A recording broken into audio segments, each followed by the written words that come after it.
বন্ধুরা, কেমন আছো তোমরা সকলে? আশা করছি ভালো আছো। অনেক দিনের পরে তোমাদের সঙ্গে দেখা। তো আজকে ছাদ বাগানে করব বোগেনভেলিয়া গাছের গুটি কলম। তো গাছগুলো নিচে ছিল, অনেক অসুবিধা হচ্ছিল কারণ অনেক গাছ বেড়ে গেছে, তাই ওপরে চিলাঘরের ওপরে গাছগুলোকে তুলে দিয়েছি।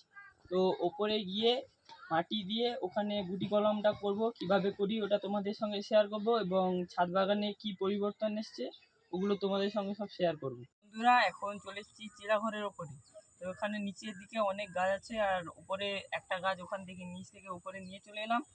আমি এখানে কলম দেবো তাই নিয়ে চলে এলাম।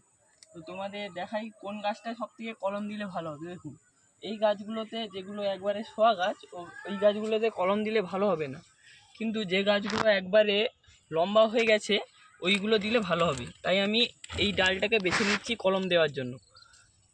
আর ওইদিকে আছে, এখানেও আছে, এগুলো দিতে ভালো হয়, কিন্তু এটাই আমি দেব। তো এটা আমি প্রথমে ভালো করে গোল করে এরকম দাগ করে বর্ডার করে দেব। বর্ডার করলে ছালটা উটকাতে ভালো হবে, মানে তুলে নিতে ভালো হবে আর কি। এবার নিচের দিকেও করে নেব। তো আপনারা দেখবেন, সাইজটা মেনটেন করবেন, সাইজটা কম রাখবেন, ঠিক আছে?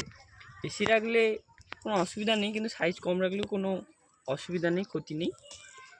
আর এই গাছগুলোর ছালগুলো মানে টানলে উঠতে চায় না, আপনারা পারলে নখ দিয়ে উটকাবেন, কিংবা এই যে আমি ব্লেড নিয়ে এসেছি, ব্লেড দিয়েও উটকাতে পারেন। আপনাদের কাছে যদি ছুরি থাকে ছুরি দিয়েও কাটতে পারেন। তো আমি এটাকে কেটে নিচ্ছি।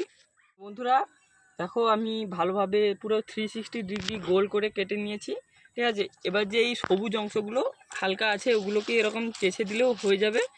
তো তোমরা চেষে দেবে। আর অনেক ভিডিওতে দেখেছি অ্যালোভেরা লাগায়, অ্যালোভেরা জেল কিছুই লাগবে না, এমনি এরকম এই সবুজ অংশটাকে চেষে দেবে, ঠিক আছে? তো ভালোভাবে চাষা হয়ে গেলে আপনাদের মাটি নিতে হবে, ভালো জাতের মাটি নিতে হবে, যাতে এইটা ভালো হয়। এবং একটু ভেজা মাটি নেবে, মানে একবারে জল থাকবে সেরকম নয়, একটু কম ভেজা মাটি নেবে, যাতে জল মানে জল এটা এয়ার টাইট করে বাঁধতে হবে। আর যেই মাটিতেই জল থাকবে সেই মাটির জলেই হবে। বন্ধুরা, মাটিটা দেখুন, আমি একবারে ভালোভাবে মাঠ থেকে মাটি নিয়ে এসে ভালোভাবে থেসে রেডি করেছি। একবারে আঠা টাইপের মাটি হয়েছে, ঠিক আছে? এই মাটিটাকে এবার আমরা এখানে লাগাবো। তোমরা দেখতে থাকো, অল্প অল্প করে মাটি নিয়ে লাগাবে। তো প্রথমে একটু মাটি এরকম করে দেবে, তারপরে সব মাটিকে দিতে হবে। মাটিটা যত শুকনো থাকবে তত ভালো, বেশি ভেজা হয়ে গেলে হবে না। তা বলে আপনারা একবারে শুকনো মাটি নিয়ে করবেন তা বলে ওটা করলে হবে না, ঠিক আছে? একটু ভেজা মাটি লাগবে, অতিরিক্ত ভেজা লাগলে হবে না।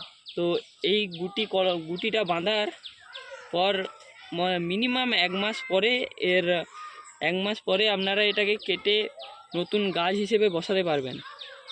এর সেকেন্ড পার্ট আমরা দিয়ে থাকবো। তো আগে প্রথমে এটার ভালো করে শেপটা নিয়ে আসি।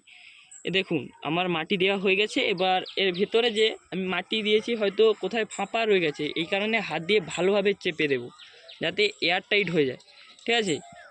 কারণ কোথাও যেন না বাতাস রয়ে যায়, এই কারণে এয়ার টাইট করে দেবো। তো বন্ধুরা, আপনারা যে কোনো পলি কিংবা বড় পেপার নিতে পারেন। তো এই পেপারটাকে নিয়ে আর চারপাশ দিয়ে গোল করে দিতে হবে, যাতে জল না ঢুকে যায়, ঠিক আছে? জল ঢুকলে কিন্তু এটা সমস্যা, মাটি ধুয়ে চলে যাবে আর আপনাদের নতুন শেকড় গজাবে না, ঠিক আছে? এটাকে চারদিক দিয়ে ঘুরিয়ে নেব। আর আপনারা ভালোভাবে বাঁধবেন, এটাকে বেঁধে দিতে হবে, এটাকে শুধু ঘুরিয়ে রাখলে হবে না, পেঁচিয়ে রাখলে হবে না, বেঁধে দিতে হবে।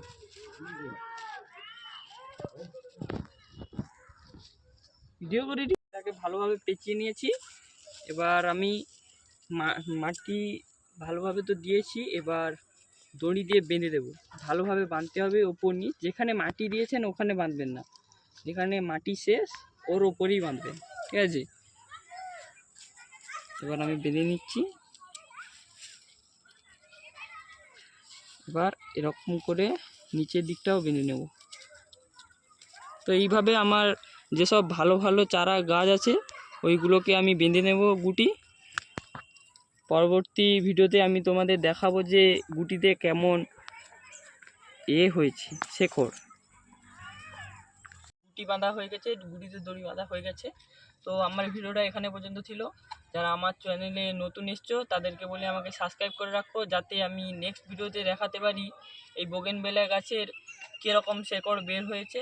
তো এই জন্য আমাকে সাবস্ক্রাইব করো এবং লাইক করো।